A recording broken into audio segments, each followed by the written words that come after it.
আমি সব ডেলিভারি পার্টনারদের কথা বলবো না, কিন্তু কিছু কিছু ডেলিভারি পার্টনার আছে সুইগিতে যারা স্ক্যাম করে চলেছে এখনো অবধি। তো সকাল থেকে বৃষ্টি হচ্ছিল, আজ সকাল সকাল উঠেও গেছিলাম। সকালে ওঠার একটা কারণও ছিল, আজ সকালবেলা আমার কাছে একটা অর্ডার এসেছিল, যেটা ছিল সেখানে আন্ডা বুর্জি ম্যাগির অর্ডার। তো সেটা আমি যখন বানিয়ে ডেলিভারি করে ডেলিভারি পার্টনার হাতে দিয়ে উপরে আসি, তখন থেকে এটা ক্যান্সেল হয়ে গেছে। আর ক্যান্সেলের রিজন ছিল এটা কাস্টমার আগেই ক্যান্সেল করে দিয়েছে, কিন্তু আমি খাবারটা পুরোপুরি দিয়ে দিয়েছিলাম, হ্যান্ড ওভার করে দিয়েছিলাম, কিন্তু তারপরে গিয়ে এটা ক্যান্সেল হয়েছিল। এটা আমি জানি না কি করে হলো, এটা আমি সুইগিতে মেলও করেছিলাম, মনে হয় না কোনো রকমের কোনোটা কিছু জানাবে আমাকে। আর এই অর্ডারটা যেটা আমি এখন বানাচ্ছি, এটা ছিল যে পিৎজার অর্ডার। এটা আমাকে জোম্যাটো থেকে এসেছিল, জোম্যাটো থেকে আমার কোনো প্রবলেম হয় না, আমি বারবার বলি। তো এটা আমি ভালো করেই বানিয়েছিলাম, আর এটা আমি ডেলিভারি করার পর আমি পেয়ে গেছিলাম হচ্ছে 4 স্টার রেটিং।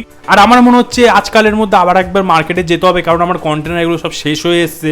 আর বাকি কিছু হাইপার পিওর থেকেও আমার অর্ডার দেওয়ার আছে, তো সেগুলোকেও অর্ডার দিয়ে নেবো একবারে। আর আপনারা যদি আমার এখান থেকে অর্ডার করতে চান, জোম্যাটো সুইগিতে হাংরি বাই লিখে সার্চ করলে আমাকে পেয়ে যাবেন। আর যারা যারা ভিডিওটা দেখছেন লাইক কমেন্ট শেয়ার সাবস্ক্রাইব করে দেবেন, ফেসবুক ইনস্টাগ্রাম থেকে দেখলে ফলো করে দেবেন। দেখা হচ্ছে আপনাদের সাথে অন্য কোনো ভিডিও।